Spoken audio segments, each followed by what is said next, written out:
Hello दोस्तों, इस video में हम लोग पढ़ेंगे मौर्य वंश और गुप्त वंश, जो कि बहुत ही इंपॉर्टेंट टॉपिक है।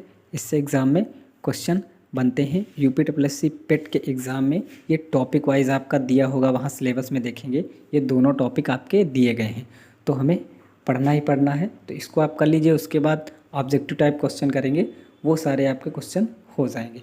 तो स्टार्ट करते हैं हम क्लास।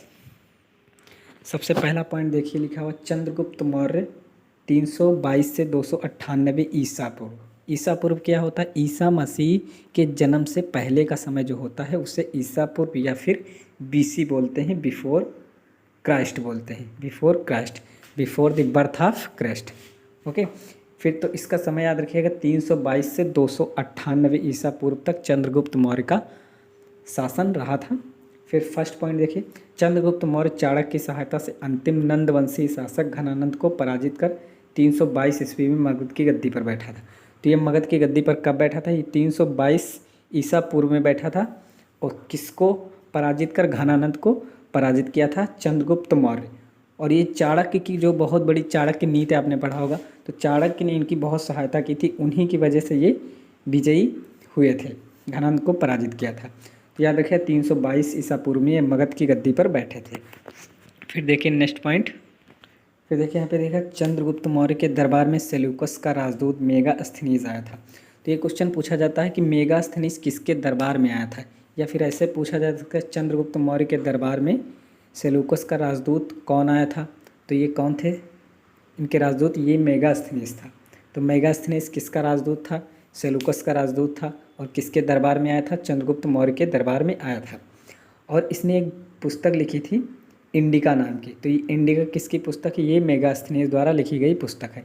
ये भी पूछता है इंडिका नाम की पुस्तक किसकी? मेगास्थनीज, याद रखिएगा।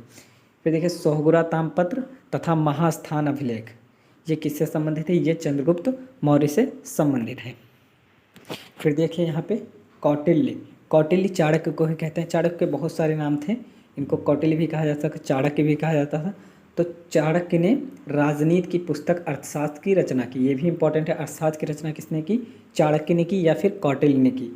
फिर चंद्रगुप्त मौर्य जैन धर्म के अनुयायी थे। तो चंद्रगुप्त मौर्य कौन से धर्म के अनुयायी थे? जैन धर्म के अनुयायी थे। फिर नेक्स्ट, चंद्रगुप्त मौर्य 2098 ईसा पूर्व में उपवास, या फिर उपवास को क्या बोलते थे पहले? संलेखना प्रथा बोलते थे इसको, द्वारा शरीर को त्याग दिया था। तो 298 ईसा पूर्व में ये अपने शरीर को त्याग दिया था। इनकी मृत्यु हुई थी, कब हुई थी? 298 ईसा पूर्व में, याद रखिएगा। 322 से 298 तक का समय था। उसके बाद देखिए दूसरा शासक आया इसके बाद, चंद्रगुप्त मौर्य के बाद देखिए बिंदुसार आया। बिंदुसार क्या था? बिंदुसार के बारे में पढ़ेंगे पे।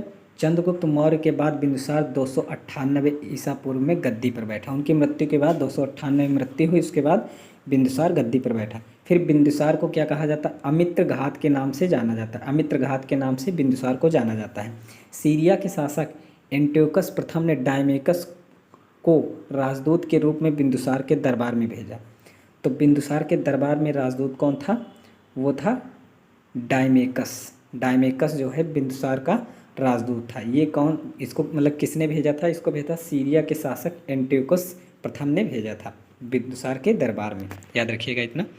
आगे देखिए लगे, मिस्र के शासक टालमी द्वितीय फिलाडेल्फस ने भी डायनुसिस नामक राजदूत बिंदुसार के दरबार में भेजा था। ये भी एक पॉइंट याद रखिएगा। टालमी द्वितीय जो था फिलोडस फस, इनको क्या नाम ऐसे बोलते हैं? मिस्र के शासक थे टालमी द्वितीय फिलोडफस इनका नाम था। इन्होंने भी डायनोसिस नामक राजदूत बिंदुसार के दरबार में एक भेजा था। यही पॉइंट याद रखिएगा। फिर देखिए अशोक, इसके बाद आ गए अशोक। आपके अशोक के बारे में देखते हैं, सम्राट अशोक जिनको बोला जाता है।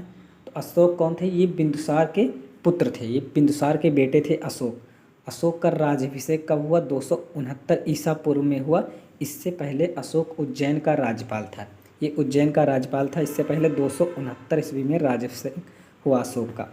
फिर देखिए अशोक का उसके अभिलेखों में से देवना प्रिय प्रियदर्शनी के नाम से उल्लेख, यहाँ पे थोड़ा सा मिस्टेक, यहाँ पे होना चाहिए देवनाम प्रिय प्रियदर्शनी नाम से उल्लेख है उनके अभिलेखों में। इनके इस नाम से भी जाना जाता है। ऐसा क्वेश्चन आएगा अशोक को किस नाम से जानते हैं?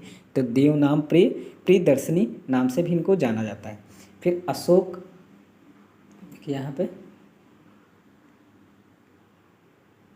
अशोक नाम का उल्लेख मास्की, गुर्जरा, नेट्यूर तथा उद्गोलम अभिलेख में भी मिलता है। ऐसा कुछ क्वेश्चन आ सकता है कि इनका अभिलेख कहाँ कहाँ में, इनका उल्लेख कहाँ कहाँ मिलता है अशोक नाम का, तो ये याद रखिएगा मास्की, गुर्जरा, नेट्यूर, उद्गोलम अभिलेख में ही मिलता है। फिर देखिए पुराणों में उसे अशोक वर्धन तथा दीपवंश में करमोली कहा गया है। अब पुराणों में अशोक वर्धन कहा गया है अशोक को, और दीपवंश में करमोली कहा गया है। अशोक के अभिलेखों को सर्वप्रथम किसने पढ़ा था, ये बहुत ज़्यादा इंपॉर्टेंट क्वेश्चन है, बहुत बार पूछा गया है। जेम्स प्रिंसप ने पढ़ा था। अशोक के अभिलेखों को किसने पढ़ा था, जेम्स प्रिंसप ने पढ़ा था। फिर देखिए अशोक ने राज्याभिषेक के 8वें वर्ष लगभग 261 ईसा पूर्व में कलिंग पर आक्रमण किया। ये पूछता कलिंग पर आक्रमण कब किया था अशोक ने, ये किया था 261 ईसा पूर्व में, राज्याभिषेक के 8वें वर्ष लगभग, याद रखिएगा। फिर देखिए अशोक के 13वें अभिलेख में कलिंग युद्ध के बारे में विस्तृत जानकारी मिलती है। तो अशोक के 13वें अभिलेख में कलिंग युद्ध के बारे में विस्तृत जानकारी है। तो कलिंग युद्ध के बारे में विस्तृत जानकारी कहाँ पे मिलती है, 13वें अभिलेख में मिलती है। फिर अशोक शुरुआत में ब्राह्मण धर्म का अनुयायी था। वो पहले जो है ब्राह्मण धर्म का अनुयायी था, परंतु बाद में बौद्ध धर्म का अनुयायी बन गया। तो ऐसा क्वेश्चन आता है अशोक जो है बाद में कौन सा धर्म अपनाया, बाद में वो कौन से धर्म का अनुयायी बन गया, तो बौद्ध धर्म का अनुयायी बन गया। स्टार्टिंग में याद रखिएगा ब्राह्मण धर्म का अनुयायी था। फिर देखते हैं अशोक के अभिलेख। भारत में शिलालेख का प्रचलन सर्वप्रथम अशोक ने करवाया था। तो शिलालेख का प्रचलन किसने करवाया था, अशोक ने करवाया था। फिर देखिए यहाँ पे शिलालेख और उसका विषय, मतलब पहला शिलालेख जैसे है उसका विषय क्या था, तो पहला शिलालेख था ये पशु बल की निंदा थी। पहले शिलालेख में क्या दिया गया है, पशु बल की निंदा, पशु बल की निंदा, और क्या दिया गया है, सभी मनुष्य मेरी संतान है, ऐसा कुछ है। पहले शिलालेख में दिया गया है सभी मनुष्य मेरी संतान है और पशु बल की निंदा। फिर देखिए दूसरे शिलालेख में क्या दिया गया है, पशु चिकित्सा, मानव चिकित्सा एवं लोक कल्याणकारी कार्य। और देखिए चोल चेर शांति पुत्र राज्यों की चर्चा, चोल चेर पांड्य शांति पुत्र राज्यों की चर्चा, ये आपका। फिर देखिए तीसरा शिलालेख किससे संबंधित है, इसका विषय क्या था। तीसरा शिलालेख जो है आपका दिया गया है युक्त रज्जुक और प्रादेशिक अधिकारियों को दौरा करने के आदेश, उसमें आदेश दिए गए हैं जो भी युक्त रज्जुक और प्रादेशिक अधिकारी हैं। फिर चौथा शिलालेख है धर्माचरण के भेरीनाथ द्वारा धम्म का उद्घोष। फिर पांचवा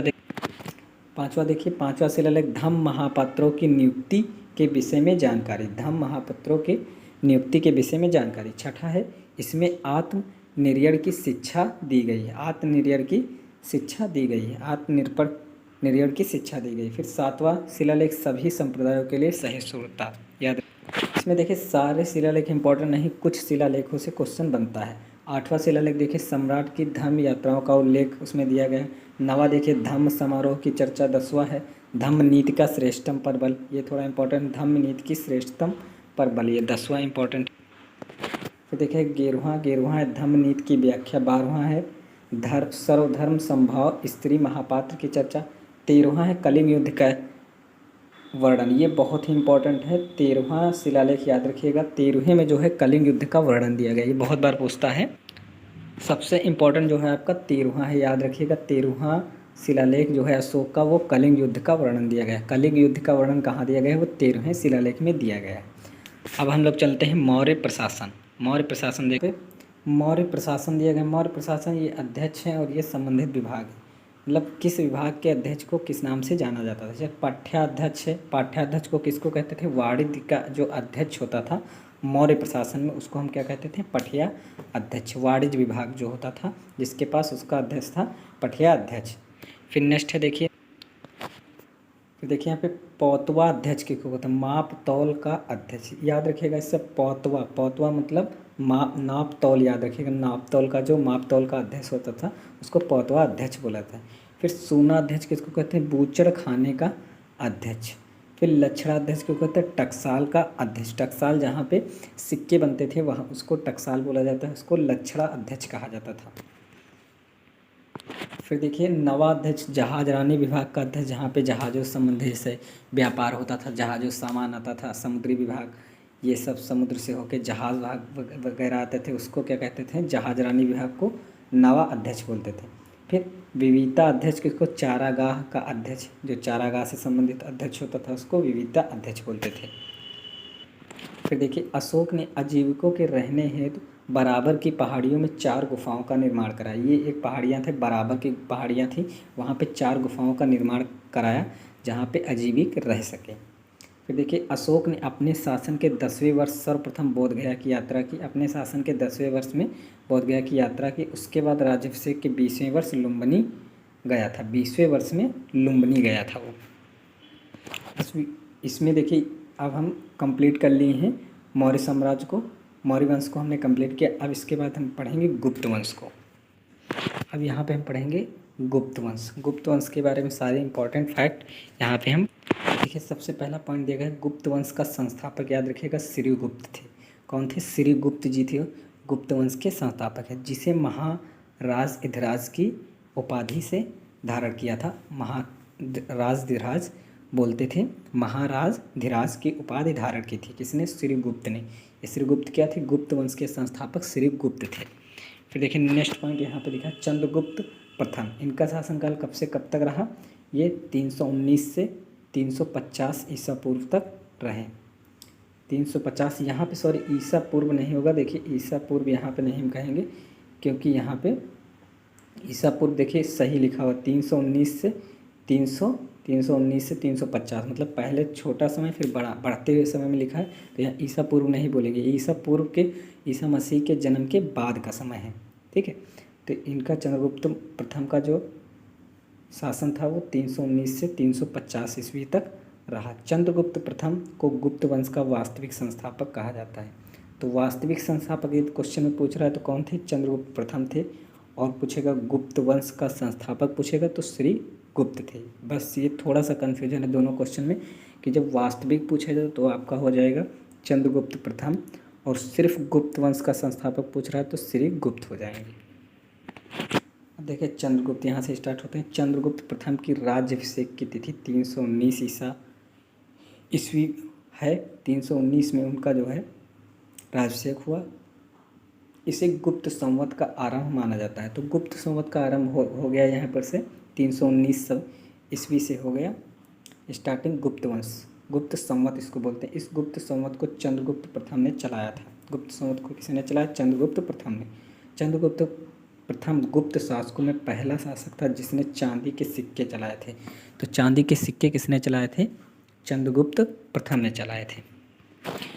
फिर नेक्स्ट देखिए समुद्रगुप्त। अब समुद्रगुप्त का जो है समय कितना था, 350 से 375 ईस्वी तक ये अपना जो है शासन किए। 350 से 375 ईस्वी तक चंद्रगुप्त का उत्तराधिकारी समुद्रगुप्त हुआ। तो चंद्रगुप्त मौर्य के बाद, चंद्रगुप्त के बाद कौन आए, चंद्रगुप्त प्रथम के बाद कौन आए, समुद्रगुप्त आए। समुद्रगुप्त 350 ईस्वी में राजगद्दी पर बैठा। 350 ईस्वी में समुद्रगुप्त राजगद्दी पर बैठा। उसने आर्यावर्त तथा दक्षिणावर्त के 12 शासकों को पराजित किया। तो समुद्रगुप्त ने कितने शासकों को पराजित किया, आर्यावर्त के 12 शासकों को पराजित किया। इन्हीं विजयों के कारण इतिहासकार विंसेंट स्मिथ द्वारा समुद्रगुप्त को भारत का नेपोलियन, ये बहुत बार क्वेश्चन पूछा गया, भारत का नेपोलियन किससे कहा जाता है गुप्त वंश में, तो ये किसने कहा था, विंसेंट स्मिथ द्वारा। इतिहासकार विंसेंट स्मिथ द्वारा समुद्रगुप्त को भारत का नेपोलियन कहा गया। समुद्रगुप्त को भारत का नेपोलियन कहा जाता है, याद रखिएगा, समुद्रगुप्त को भारत का नेपोलियन कहा जाता है। समुद्रगुप्त का दरबारी कवि हरशेर थे, याद रखिएगा। प्रयाग प्रशस्ति लेख के 7वें श्लोक में समुद्रगुप्त के विजय अभियानों का उल्लेख करता है। अब यहाँ से 2 क्वेश्चन देखिए। समुद्रगुप्त का दरबारी कवि कौन था, हरशेर थे। हरशेर कौन थे, समुद्रगुप्त के दरबारी कवि थे। और फिर देखिए प्रयाग प्रशस्ति लेख के 7वें श्लोक में, तो समुद्रगुप्त के विजय अभियानों का उल्लेख कहाँ पे है, प्रयाग प्रशस्ति के 7वें श्लोक में है। फिर नीचे देखिए प्रयाग प्रशस्ति में सर्वप्रथम भारतवर्ष का उल्लेख मिलता है। प्रयाग प्रशस्ति में सर्वप्रथम भारतवर्ष का उल्लेख मिलता है। उसके बाद समुद्रगुप्त के विजय अभियानों का उल्लेख दिया गया है, किसमें, 7वें श्लोक में दिया गया। फिर मध्य प्रदेश के सागर जिला में स्थित एरड़ से प्राप्त एक लेख में समुद्रगुप्त को प्रचुर, सघन आदि राजाओं से भी बढ़कर दानी राजा माना गया है। ये आपके जो थे प्रचुर, सघन, ये सब राजा थे जो बहुत बड़े दानी थे, तो उनसे भी बढ़कर दानी राजा माना गया किसको? समुद्रगुप्त को। मध्य प्रदेश के सागर जिले में स्थित एरड़ प्राप्त अभिलेख में उसमें कहा गया है, अभिलेख में लिखा हुआ है, अभिलेख में उसकी पत्नी का नाम दत्त देवी अंकित है। और उस अभिलेख में इनकी पत्नी का क्या नाम है? दत्त देवी। दत्त देवी ये भी पूछा जा सकता है कि समुद्रगुप्त की पत्नी का क्या नाम था, तो दत्त देवी आप ये अभिलेखों से प्राप्त जानकारी के आधार पर कहा गया है। फिर देखिए, समुद्रगुप्त की दक्षिणा पथ विजय को धर्म विजय की संज्ञा प्रदान किया गया। दक्षिणा विथ जो विजय थी उसको क्या कहा गया? धर्म विजय की संज्ञा दी गई। अपनी विजयों के उपरांत समुद्रगुप्त ने अश्वमेध यज्ञ किया, जिसका परिचय उसके सिक्कों तथा उत्तराधिकारियों के अभिलेखों से प्राप्त होता है। विजयों के बाद क्या कराया? अश्वमेध यज्ञ कराया था। किसने? समुद्रगुप्त ने कराया था। यहाँ पे देखिए लिखा हुआ है, समुद्रगुप्त प्रसन्न होने पर कुबेर के जैसा और रुष्ट होने पर यमराज के जैसे हो जाते थे। ये कहाँ से ये जानकारी मिली? ये एरड़ अभिलेख में दिया गया है कि समुद्रगुप्त जब प्रसन्न होते थे वो कुबेर जैसे होते थे, और रुष्ट, कुबेर किसको बोलते हैं? जो धन के देवता होते हैं। रुष्ट होने पर वो यमराज की तरह होते थे, यमराज के रूप में आ जाते थे। फिर समुद्रगुप्त विजेता के साथ साथ कवि, संगीतक और विद्या का संरक्षक था। मतलब इनको समुद्रगुप्त विजेता मतलब विजय योद्धा तो थे ही, उसके साथ थे बहुत बड़े कवि थे और संगीतज्ञ थे और विद्या के संरक्षक भी थे। फिर देखिए नीचे, उसके सिक्कों पर उसे बीड़ा बजाते हुए चित्रित किया गया है तथा कविराज की उपाधि प्रदान की है। यहाँ से क्वेश्चन बनता है कि किस जो है गुप्त शासक को बीड़ा बजाते हुए चित्रित किया गया है, तो कौन चित्रित, किस शासक को चित्रित किया? समुद्रगुप्त को चित्रित किया गया। और कविराज की उपाधि किसको दी गई है? समुद्रगुप्त को दी गई। कविराज की उपाधि किसको दी गई? समुद्रगुप्त, याद रखिएगा। यहाँ पे देखिए एक पॉइंट लिखा हुआ है, समुद्रगुप्त ने महान बौद्ध भिक्षु वसुबंधु को संरक्षण दिया था। समुद्रगुप्त ने महान बौद्ध भिक्षु जो थे वसुबंधु को संरक्षण दिया था। फिर अब इसके बाद आते हैं चंद्रगुप्त द्वितीय पे। चंद्रगुप्त प्रथम हमने पढ़ा, फिर समुद्रगुप्त पढ़ा, फिर चंद्रगुप्त द्वितीय। इनका शासन कब तक रहा? 380 से 412 तक रहा। 380 से 412 तक रहा। गुप्त वंशावली में समुद्रगुप्त के बाद चंद्रगुप्त द्वितीय का नाम उल्लिखित है, परंतु दोनों शासकों के बीच रामगुप्त नामक एक कमजोर शासक के अस्तित्व का उल्लेख मिलता है। इनके बीच में कुछ समय के लिए आया था रामगुप्त नामक, जो ही एक बहुत कमज़ोर शासक था, इसीलिए उसका उल्लेख नहीं दिया गया है। फिर आगे देखिए, दिल्ली के कुतुब मीनार के पास खड़े एक लौह स्तंभ, महरौली का स्तंभ। जब भी कुतुब मीनार गए होंगे तो आप जब गेट से जाएंगे अंदर, हम जा चुके हैं इसलिए बता रहे हैं, ओके।